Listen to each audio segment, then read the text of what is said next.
নমস্কার বন্ধুরা, তিয়াশাস রেসিপিতে সকলকে স্বাগত জানাই। আজ চলে এসেছি দই পটলের একটা সম্পূর্ণ নিরামিষ রেসিপি নিয়ে। যে কোনো নিরামিষ দিনে বা যে কোনো দিনে খুব সহজেই এই রেসিপিটা আপনারা তৈরি করে নিতে পারবেন। সাদা ভাতের সঙ্গে তো খেতে ভালো লাগেই, তাছাড়া রুটি, পরোটা, পোলাও, ফ্রায়েড রাইস, নান সব কিছুর সঙ্গেই খেতে এটা অসাধারণ লাগে। তাহলে চলুন রেসিপিটা দেখে নেওয়া যাক। তো এখানে আমি 6টা মতো পটল নিয়েছি। এবার এই পটলের খোসাগুলোকে ফেলে দেব। প্রথমে পটলের দু মুখ কেটে ফেলে দিচ্ছি। তারপর এইভাবে পটলের খোসাগুলো অল্প অল্প রেখে রেখে ছাড়িয়ে নিতে হবে। আমি পটলের খোসাগুলোকে এইভাবে অল্প অল্প রেখে রেখে কেটে নিচ্ছি। আপনারা চাইলে পটলের খোসাটা চেঁচেও নিতে পারেন, চেঁচে নিয়েও রেসিপিটা তৈরি করতে পারেন। দেখুন, এই রকম অল্প অল্প খোসা রেখে রেখে পটলটাকে আমি ছাড়িয়ে নিয়েছি। আর এই একইভাবে বাকি পটলগুলোকেও রেডি করে নিতে হবে। অল্প অল্প খোসা রেখে রেখে যদি পটলটাকে এভাবে কেটে নেওয়া হয়, তাহলে রান্নার সময় পটলটা আর গলে যায় না। তো দেখতেই পাচ্ছেন বন্ধুরা, সব পটলের খোসা আমি ছাড়িয়ে নিয়েছি। তারপর একবার ভালো করে ধুয়ে নিয়েছি। এবার আমি পটলের দু মুখগুলো এইভাবে একটু কেটে দিচ্ছি, যাতে এর ভিতরে ভালোভাবে মশলা ঢুকে যায়। এইভাবে কেটে দিচ্ছি। আমি পটলগুলোকে গোটা গোটা রেখে দিয়েছি। আপনারা চাইলে পটলগুলোকে মাঝ বরাবর কেটেও নিতে পারেন, তারপর রেসিপিটা তৈরি করতে পারেন। তো সব পটলগুলোকে আমি একইভাবে এরকম কাট করে নিয়েছি। এবার আমি এই পটলের মধ্যে নুন দিয়ে দিচ্ছি। তারপর এই নুনটাকে পটলের গায়ে ভালো করে মাখিয়ে নিচ্ছি। আমি কিন্তু এখানে হলুদ দিচ্ছি না, কারণ হলুদ দিলে পটলটা ভাজার সময় তেলটা কালো হয়ে যায়। তাই শুধুমাত্র নুন দিয়ে পটলটাকে মিশিয়ে নিতে হবে। তো নুন দিয়ে পটলটাকে খুব ভালোভাবে মেখে নিয়ে এবার আমি এটাকে এক সাইডে রেখে দিচ্ছি।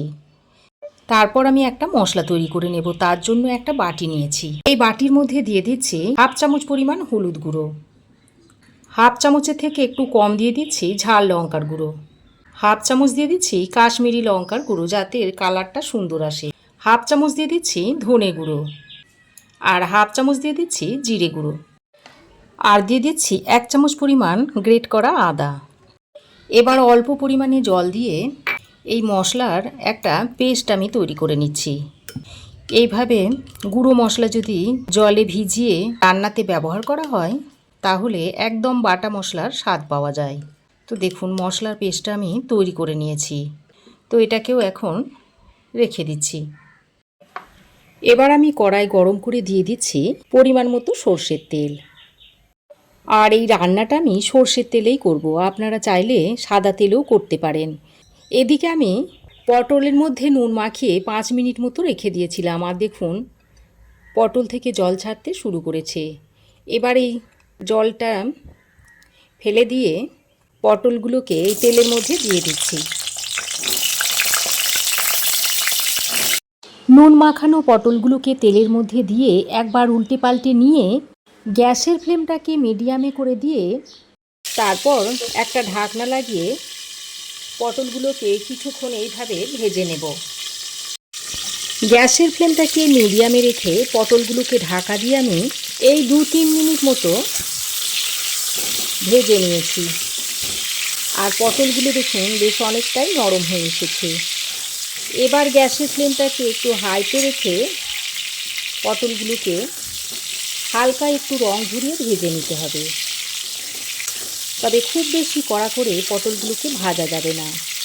তো এদিকে পটলগুলো ভাজা হতে হতে এদিকে আমি ততক্ষণে আরও একটা মশলা তৈরি করে নিচ্ছি। তার জন্য একটা মিক্সিং জারের মধ্যে দিয়ে দিচ্ছি বেশ কয়েকটা কাজু, সঙ্গে দিয়ে দিচ্ছি 1 চামচ পরিমাণ পোস্ত, আর দিয়ে দিচ্ছি একটা কাঁচা লঙ্কা। এবার প্রথমে এটাকে শুকনো অবস্থায় একবার মিক্সিটাকে ঘুরিয়ে নিতে হবে। তো দেখুন, প্রথমে আমি শুকনো অবস্থায় মিক্সিটাকে এইভাবে ঘুরিয়ে নিয়েছি। এবার আমি এখানে 1 টেবিল চামচ পরিমাণ টক দই নিয়েছি, সেটা আমি এর মধ্যে দিয়ে দিচ্ছি। এবার এই টক দইটা দিয়ে আবারও মিহি করে একটা পেস্ট তৈরি করে নেব। তো দেখুন ঠিক এই রকম একটা মিহি করে পেস্ট তৈরি করে নিয়েছি। এদিকে দেখুন ততক্ষণে পটলটাকে আমি এইরকম একটু হালকা করে ভেজে নিয়েছি। এখন এই পটলগুলোকে তেল ছেঁকে তুলে নিচ্ছি।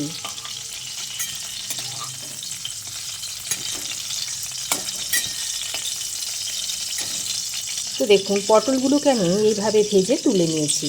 এবার আমি ওই পটল ভাজার তেলের মধ্যে দিয়ে দিচ্ছি একটা শুকনো লঙ্কাকে ছিঁড়ে, আর সঙ্গে দিয়ে দিচ্ছি হাফ চামচ পরিমাণ গোটা জিরে। এবার ফোড়নটাকে কয়েক সেকেন্ড ভেজে নিচ্ছি। তারপর ফোড়ন থেকে যখন একটা সুন্দর গন্ধ বেরোবে সেই পর্যায়ে ওই যে গুঁড়ো মশলার পেস্টটা তৈরি করে রেখেছিলাম সেটা এর মধ্যে দিয়ে দিচ্ছি। বাটিতে অল্প পরিমাণে জল দিয়ে ধুয়ে সেটাও দিয়ে দিচ্ছি। তারপর ফোড়নের সঙ্গে মশলাটাকে খুব ভালো করে কষিয়ে নিতে হবে। তো মশলাটাকে আমি 2-3 মিনিট সময় ধরে খুব ভালো করে কষিয়ে নিয়েছি। আর দেখুন মশলা থেকে তেল ছাড়তে শুরু করেছে। এবার আমি ওই যে ভেজে রাখা পটলটা রেখে দিয়েছিলাম তুলে সেটা দিয়ে দিলাম। তারপর ভাজা পটলটা দিয়ে মশলার সঙ্গে আবারও খুব ভালো করে মিশিয়ে নিচ্ছি। তো ভাজা পটলটাকে দিয়ে মশলার সঙ্গে খুব ভালো করে নেড়েচেড়ে 2-3 মিনিট মতো মিশিয়ে নিয়েছি। এবার আমি অল্প সামান্য পরিমাণে একটু জল দিয়ে দিচ্ছি। খুব বেশি জল দেবার দরকার নেই, পটলটা সেদ্ধ হয়ে যাবে সেই পরিমাণ অল্প একটু জল দিয়ে দিতে হবে। আর ভাজতে ভাজতে পটলটা প্রায় অর্ধেক সেদ্ধ হয়েছিল, আর সামান্য পরিমাণে একটু সেদ্ধ হবে সেই পরিমাণ বুঝে জলটা দিয়ে দিতে হবে। তো জলটা দিয়ে ভালো করে নেড়েচেড়ে মিশিয়ে নিয়ে ঢাকা দিয়ে 3-4 মিনিট মতো রান্না করে নেব। তো ঢাকা দিয়ে আমি 3-4 মিনিট মতো পটলটাকে রান্না করে নিয়েছি। আর পটল দেখুন খুব ভালোভাবে সেদ্ধ হয়ে গেছে। এবার আমি গ্যাসের ফ্লেমটাকে একটু কমিয়ে দিয়ে ওই দই, পোস্ত, কাঁচা লঙ্কার পেস্টটা এর মধ্যে দিয়ে দিচ্ছি। আর সঙ্গে মিক্সিটা ধুয়ে একটু জলও দিয়ে দিচ্ছি। এবার আমি সব কিছু একসঙ্গে ভালো করে মিশিয়ে নিচ্ছি।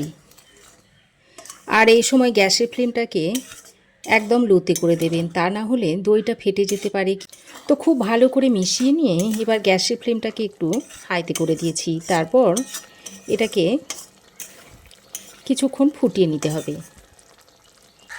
এবার আমি এর মধ্যে পরিমাণ মতো একটু চিনি দিয়ে দিচ্ছি। এখানে আমি যেহেতু টক দই ব্যবহার করেছি তাই স্বাদের ব্যালেন্সের জন্য একটু চিনি দিয়ে দিয়েছি। চিনিটা দিয়ে আবারও সব কিছুকে একসঙ্গে ভালো করে মিশিয়ে নিচ্ছি। এবার আমি এর মধ্যে অল্প পরিমাণে একটু ঘি আর সামান্য পরিমাণে একটু গরম মশলার গুঁড়ো ছড়িয়ে দিচ্ছি।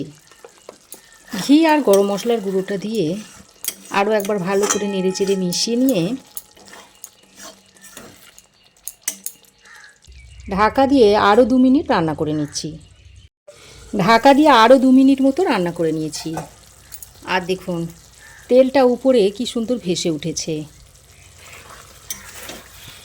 দই পটলের রেসিপিটা এখন সার্ভ করার জন্য রেডি হয়ে গেছে। এবার গ্যাসের ফ্লেম বন্ধ করে ঢাকা দিয়ে কিছুক্ষণ স্ট্যান্ডিং টাইমে রেখে দিচ্ছি। কিছুক্ষণ স্ট্যান্ডিং টাইমে রাখার পর এবার আপনারা এই দই পটলের রেসিপিটা গরম গরম ভাত, রুটি, পরোটা, নান, ফ্রায়েড রাইস সব কিছুর সঙ্গে সার্ভ করে দিতে পারবেন। খেতে অত্যন্ত সুস্বাদু হয়। এইভাবে আপনারাও একবার বাড়িতে তৈরি করে খেয়ে দেখতে পারেন। তারপর কেমন হয়েছে অবশ্যই একটা কমেন্ট করে জানাবেন। তো আমার এই আজকের দুর্দান্ত স্বাদের নিরামিষ দই পটলের রেসিপি আপনাদের কেমন লাগলো অবশ্যই একটা কমেন্ট করে জানাবেন। ভালো লাগলে একটা লাইক ও শেয়ার করবেন। পাশে থাকা বেল আইকনটাও অবশ্যই প্রেস করে দেবেন। আর আমার চ্যানেলে যদি নতুন হয়ে থাকেন তো প্লিজ চ্যানেলটাকে সাবস্ক্রাইব করার অনুরোধ রইল। আজ এ পর্যন্তই। আবার দেখা হবে নতুন কোনো রেসিপি নিয়ে নেক্সট এপিসোডে। সে পর্যন্ত ভালো থাকবেন, সুস্থ থাকবেন। ধন্যবাদ।